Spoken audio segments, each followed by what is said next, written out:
What is going on, everybody? Let's just jump straight into this. We have huge news to talk about today, specifically about the ETH ETF. You're not going to want to miss this. This is probably the biggest news of the year. Let's jump into this.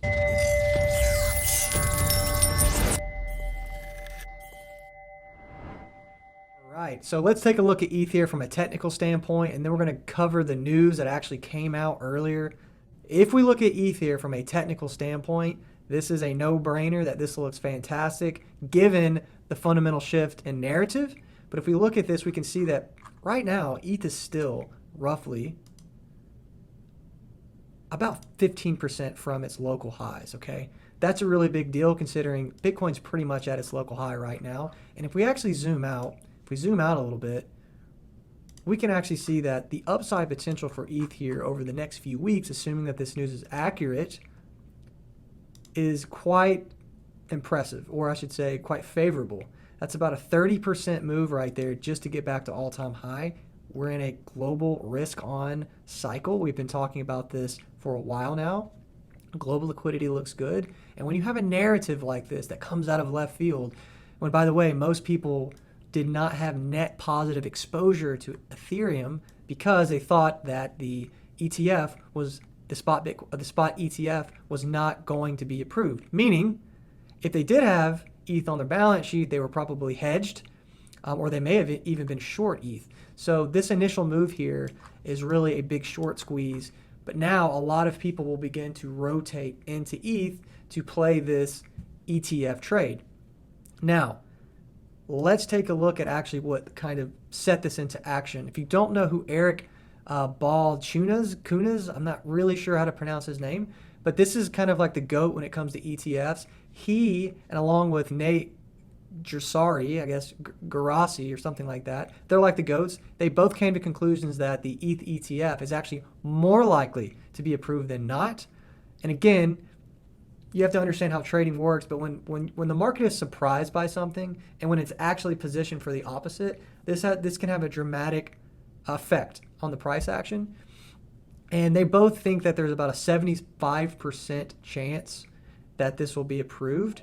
And they had pretty much wrote it off before this. And the reason why they actually think that this is happening is because exchanges are being asked to update their filings, okay, with the SEC. And this is basically something that would not happen unless this spot ETF was very likely to be approved. And we can go into like the different theories on why the SEC is kind of taking this 180 potentially compared to their stance over the last few years. But I think it has to do with the politics of the situation. Okay, so if I actually pull something up for you guys, okay, according to the internet, and I was using AI to kind of find this, about 16% of the American population owns crypto. So that's about 65 million people. And we know that the politics have been really kind of one-sided, like in terms of support. And I think a lot of Democrats are coming out basically saying, look, like, I don't want to be on the wrong side of this. And we can see through the vote that was for this anti-crypto SEC resolution that the Congress actually just voted to overturn. We can see that several key Democrats in the Senate actually voted to repeal it. Okay, and these are like really big Democrats with a lot of power that's been there for a while, which really shocked, I think, the crypto industry. They didn't expect this. So the House and the Senate have voted to repeal a very, very aggressive anti-crypto policy. And you couple that now with the SEC coming out, or at least what it looks like to be going to be, it looks like they're going to be approving the ETF. You couple those two together, and this is like really bullish. Like, I can't really over-exaggerate what that means for crypto, given what it has been through, where the prices are now, significantly discounted from the highs of the last cycle, and really what this could mean going forward, right? Like, let's just look at this from a technical standpoint, guys. Like, again, we're not even close to the local highs. Surely, like, we're not even near the all-time highs. And the market has basically been consolidating, or has been consolidating over the last month, okay? And this is also Bitcoin, not just Ethereum. This is the spring. This is the narrative. Markets will go sideways and chop around, and then they find a narrative and then they go, right? They send. And this is kind of what's happening. You have been chopping around. People have thought they could just write this summer off and go, drink on the beach and have a good time. Forget about crypto. Forget about, getting into positions. And now it's like cold water in the face of people that are managing, funds, people who actually work in the industry, who trade this stuff, are like, oh, I got to get positioned now. And, oh, I had the wrong position for ETH. So this could really be the spark we need to kind of get a significant push in several different cryptocurrency sectors. Obviously, it's going to be Ethereum and what we would call ETH betas. And if we look at the ETH betas, they're all up. There's more ETH betas to this. And if you don't know what a beta is basically like something that catches what's called a sympathy bid based off of another asset. For example, whenever we had the Bitcoin ETF, like Bitcoin Cash and like a Bitcoin Layer 2 project caught a bid, meaning it was getting bought because of the Bitcoin ETF. So it's called a beta. It actually will usually move more aggressive than the underlying thing that it's actually being bought for.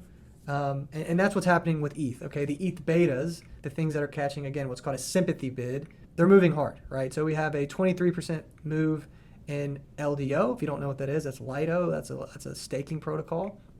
Aave 12%, Uniswap 20%. Some of them are obviously moving more than others. OP, which is Optimism, moving 17%. Arbitrum about 14%. So this is the narrative. These are the coins that will likely catch a bid if ETH continues from here. And this is great for traders that didn't want to really be trading a market that didn't have much of a narrative, a sideways choppy market, a market that's been consolidating. This is the new narrative. And you want to catch these early. You want to start to pay attention to these early and try to figure out what is going to benefit disproportionately from this shift, from this paradigm shift, this psychological shift about how people perceive the market. If we look at the economic calendar for the week, let's move to something boring for a second here, we can see that there's really not a lot going on. So nothing today, nothing really tomorrow, and throughout the week there's really not a whole lot going on, which makes this news even more powerful in the short term. Not a lot of things for people to be hedged for, right? And if you really think about the market right now, it's in a very kind of Goldilocks place where there's not a lot of volatility. It is the summertime, so it can be sort of slow, okay? But the market has not really priced in, I don't think, really the Goldilocks situation that it's in. And let me just back up. What do I mean by Goldilocks situation? You have inflation, okay, that is somewhat coming down. So you have disinflation. I'm not going to say it's just like falling off a cliff. It is coming down, okay. Rates are up right now, and if anything, they're going to move down. And you have economic growth that's actually not that great, which some people would intuitively think is bad. But markets, risk assets in general, move the hardest whenever the economy is a little sluggish. Why? Because the Fed's more likely to inject liquidity. It's more likely to put things back on the balance sheet, which is quantitative easing. These things are what the market would like to see. And you still have growth. So it's not like we're going into a recession. So GDP is still pretty good, meaning earnings will likely stay good. So this is Goldilocks. This is kind of like really the best situation for risk assets here. And you put this ETF news on top of it, and this is fireworks, guys. This is huge. I'm not exaggerating. It's hard to exaggerate how important this actually is for crypto. But like I said, even without that, just the Goldilocks situation we're in, low volatility during the summer, this could be a very, very good summer for risk assets.